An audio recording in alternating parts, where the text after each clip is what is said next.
எல்லாருக்கும் வணக்கம். சினிமாவில் பார்க்குற சம்பவங்கள்லாம் நிறைய இப்போ நடக்க ஆரம்பிச்சிச்சு கொடுக்குங்க. அது மாதிரியான ஒரு சம்பவம் எங்கள்கிட்ட வந்தது. நான் பார்த்ததை உங்களோட பகிர்ந்துக்கொண்டு நினைக்கிறேன். கணவன் மனைவி அவங்க 2 பேரும் வர்றாங்க, கவுன்சிலிங்காக வராங்கன்னு வைங்களேன். மனைவியை வெளியில் உட்கார சொல்லிட்டு முதல்ல கணவன் வந்து உள்ளே வர்றாரு. வந்தவுடனே என்ன இஷ்யூஸ்க்காக வர்றீங்க, என்ன ப்ராப்ளம்? அவர் சொல்கிறாரு, ஒன்றும் இல்லை டாக்டர், நானும் என் மனைவியும் பிரியணும், அதுக்காக தான் வந்திருக்கிறோம். பிரியறதுக்கு எதுக்குங்க என்கிட்ட வந்தீங்க? கடைசியாக ஒரு வாய்ப்பு என்னதான் சொல்கிறாங்கன்னு தெரிஞ்சுக்குவோமே அப்படிங்கிறதுக்காக தான் உங்கள்கிட்ட வந்தேன் அப்படின்னு.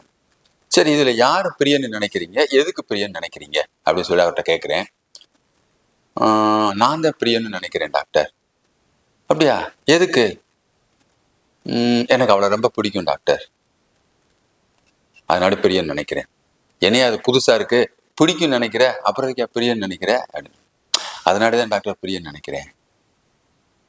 ஒன்றும் இல்லை டாக்டர், அவருக்கு வந்து இப்போ கொஞ்ச நாளுக்கு முன்னாடி தான் எனக்கே தெரிய வந்துச்சு, வேற ஒருத்தருடைய அவருக்கு வந்து காண்டாக்ட் வந்துருச்சு.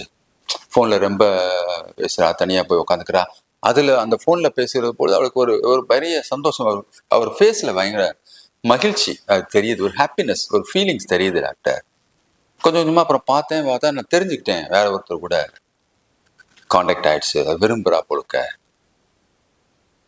அதனாடி கேட்டு பார்த்தேன், இல்லை நான் அவங்க கூட தான் போவேன் அப்படிங்கிற மாதிரி ஒரு மனநிலையில் இருக்கிறா டாக்டர். சரி, அதுக்கு நீனும் என்ன ரொம்ப சந்தோஷமா சொல்ற மாதிரி, நான் எனக்கு பிடிக்குன்னு வேற. அதனால தான் டாக்டர், எனக்கு அவளை பிடிக்கும், நான் அவளை லவ் பண்ணுறேன், அதனால அவளுக்கு பிடிச்ச மாதிரி இருந்துட்டு போட்டுமே. என்னையத்தான் அவளுக்கு பிடிக்கல, என்னை விட பெட்டர் சாய்ஸ் ஒன்று அவளுக்கு வந்திருக்கு, அதனால அதை போகிறேன், லெட் இட் பி, சந்தோஷமா இருந்துட்டு போட்டுமே டாக்டர், அதுக்கு தான் வந்திருக்கேன் டாக்டர். ஆச்சரியமாக இருந்தது. சரி, நீங்கள் இப்போ உங்கள்கிட்ட வர சொன்னேன். நான் வந்ததுக்கப்புறம் அந்த பொண்ணுகிட்ட கேட்குறேன், நான் என்னம்மா எதுக்காக வந்திருக்கீங்க, என்ன இங்கே வருங்க டாக்டர், நான் அதிக நேரம் உங்கள்கிட்ட பேச டைம் எடுத்துக்கல, ஸ்ட்ரைட்டாகவே சொல்லிடுறேன் டாக்டர், இதுக்கு தான் வந்திருக்கு. அவன்கிட்ட சொல்லியிருப்பாரு, எனக்கு அவனை பிடிச்சிருக்கு, நான் விரும்புகிறேன், என்னை அவன் நல்லா பார்த்துப்பான், இது எனக்கு என்ன ரைட்ஸ், என்னை விட்டுருங்க, என்னை விட சொல்லுங்கள், நாங்கள் போய்க்கிறோம், நாங்கள் நல்லா வாழ்ந்துக்கிறோம். இவ்வளோதான், சிம்பிளாக ஷார்ட்டாக மணிரத்னம் படத்தில் வர டைலாக் மாதிரி அப்படி பேசிடுச்சு.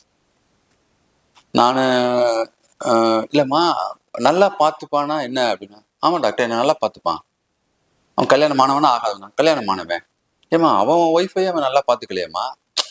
டாக்டர், அவன் ஒய்ஃப் ரொம்ப மோசமானவன் டாக்டர். எப்படிம்மா அவனுக்கு தெரியும்னா, அவனே சொன்னான் டாக்டர். என்னது, அவனே சொன்னானா? சரி சரி சரி சரி, இனிமேல் அவர்கிட்ட பேசி பிரயோஜனம் இல்லை, போயாச்சு. திரும்ப அவரை வர சொன்னேன். வர சொன்னும்போது விஷயத்தை அவரை பேசிட்டு இருக்கும்போது அவன் சொல்கிறாரு, டாக்டர், நான் உண்மையிலே சொல்லேன் டாக்டர், இவ்வளோ சொல்லி பார்த்தேன், தாயே நீ வந்து முடிவு எடுத்துட்ட, ஆனாலும் ஒரு கடைசியாக ஒரு வாய்ப்பு கொடுக்குறேன்னு சொல்லிட்டு சொன்னேன். எப்படி உனக்கு அட்ராக்ட் ஆயிடுச்சு?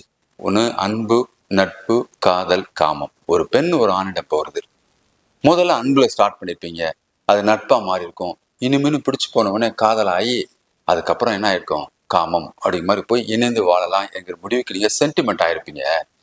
பட் ஒரு உண்மையை சொல்கிறேன் தாயி, பெண்கள் பொதுவாகவே இப்படித்தான் ஆரம்பிப்பீங்க, கடைசியெல்லாம் சென்டிமெண்ட்டாக போவீங்க. ஆனால் ஆண் சைக்காலஜி நீங்கள் தெரிஞ்சுக்கோங்க. எனக்கு தெரியும், நான் நிறையா பார்த்துருக்கிறேன், நிறைய கேள்விப்பட்டிருக்கிறேன். பட் இப்போ நான் சொன்னாலும் நீ ஏற்றுக்கிற தன்மையில் இருக்கியா எனக்கு தெரியல, பட் சொல்வது என்னுடைய கடமை சொல்கிறேன். நீ சொல்கிற அந்த ஆணுடைய சைக்காலஜி எப்படி இருக்குன்னா ரிவர்ஸில் இருக்கும். அவன் உங்ககிட்ட எதிர்பார்க்குற விஷயம் என்னன்னா காமம், அதான் ஃபஸ்ட்டு. அதை அடையணும், எக்ஸ்ட்ராவாக கிடைக்கலையா, இன்னொருத்தருடைய மனைவி எக்ஸ்ட்ரா கிடைக்குது, ஒரு பெரிய கியூரியஸாக இருக்கும், ஒரு பெரிய அவனுக்குள்ள ஒரு அடுத்தோடைய மனைவி எனக்கு வச்சுட்டோமேங்கிற ஒரு சாதனை மாதிரி சில பேர் நினச்சிக்கிறாங்க. அதை தூண்டில் போடுவதற்கு தான் போடுகிற அந்த புழு இருக்கு பார்த்தீங்களா, அந்த விதை, அதுதான் வந்து அன்பு, நட்பு, கேரிங்காக இருப்பேன், ஷேரிங்காக இருப்பேன், உடனே நான் நல்லா பார்த்துப்பேன், நீ சாப்பிட்டியா தூங்குனியான்னு ஒரு 15 வார்த்தையை வச்சுக்கிறாங்க. இந்த வார்த்தையை வச்சு போட்டு அட்ராக்ட் பண்ணுறது. இதான் தாய், நான் சொல்லி பார்த்தேன் டாக்டர், அவள் அப்படிலாம் இல்லை, நீங்கள் நினைக்கிற மாதிரி கிடையாது, இது நாங்கள் மனசை மட்டுமே நேசிக்கிறது அப்படின்ட்டு மாதிரி ஏதோ டைலாக் ஃபிலாசபிலாம் நிறையா பேசினா டாக்டர்னு சொல்லிட்டு போயிட்டான். கரெக்டாக ஒரு 1 மந்த் கழிச்சு அந்த பொண்ணு வர்றான். வந்துட்டு ஓன்னு என்கிட்ட அழுது என் காலில் விழுந்துட்டு, அப்போசிங்க விழுந்துட்டு என்னை ரொம்ப அழுதான். என்னன்னு கேட்டேன், எனக்கு ஒரு ஹெல்ப் பண்ண முடியுமா டாக்டர்? சொல்லு, என்னம்மா, என் கணவர்கிட்ட என்னை சேர்த்து விட்டுறீங்களா அப்படின்னு. என்னம்மா சொல்கிறேன், என்னாச்சு? உனக்கு நல்லா பார்த்துப்பேன்னு சொல்லிட்டு போனேன். இல்லை டாக்டர், என் கணவர் சொன்னது உண்மைங்கிறது எனக்கு அப்போ தான் தெரிஞ்சிச்சு டாக்டர். போய் 1 மந்த்து தான் டாக்டர். எஸ், 1 மந்த்தில் போயிட்டு அவருடைய ஒரிஜினல் இன்னொரு முகம் தெரிய ஆரம்பிச்சிச்சு. அவர் என்னை மனசால நேசிக்கல போலுக்க, என் உடம்ப தான் நேசிக்கார் போலுக்க. இது என் கணவர் சொல்றப்ப அந்த நேரம் அந்த மனநிலை எனக்கு புரியல டாக்டர், ஏத்துக்க முடியல. பட் இப்போ நான் உணரேன். ப்ளீஸ் என்னை ஹெல்ப் பண்ணுங்க, என்னை எப்படியா சேர்த்து விடுங்க அப்படின்னு சொன்னார். சரி பாப்பம்மா அப்படின்னு சொல்லிட்டு அனுப்பிச்சி விட்டேன். ஆனால் அதுக்கப்புறம் என்கிட்ட வரல அவங்க. பட் எனக்கு தெரியும் என்ன நடந்திருக்கும் அப்படின்னு சொன்னா, இவ போய் கணவரை சந்தித்து கணவர் வீட்டார்கிட்ட பேசி அழுதிருப்பால் என்றால் அந்த கணவருடைய மனநிலை எப்படி இருந்திருக்கும் என்றால் நிச்சயமாக ஏத்திருப்பான். ஏன் நான் நிச்சயமா ஏத்துப்பான்னு சொல்றேன்னா, அவன் கடைசியை விட்டு போகும்போது still I love her doctor, நான் அவளை காதலிக்கிறேன் அப்படின்ட்டு போனா. ஒரு உண்மையான காதலுங்கிறது என்னதான் இது மாதிரி இருந்தாலும் கூட அதை மனசார ஏத்துக்கிற பக்குவம் உனக்கு இருக்கும். அப்படித்தான் நான் பார்க்கிறேன். இது பக்குவம்னு சொல்லிட்டு அந்த வார்த்தையில சொல்ல முடியாது.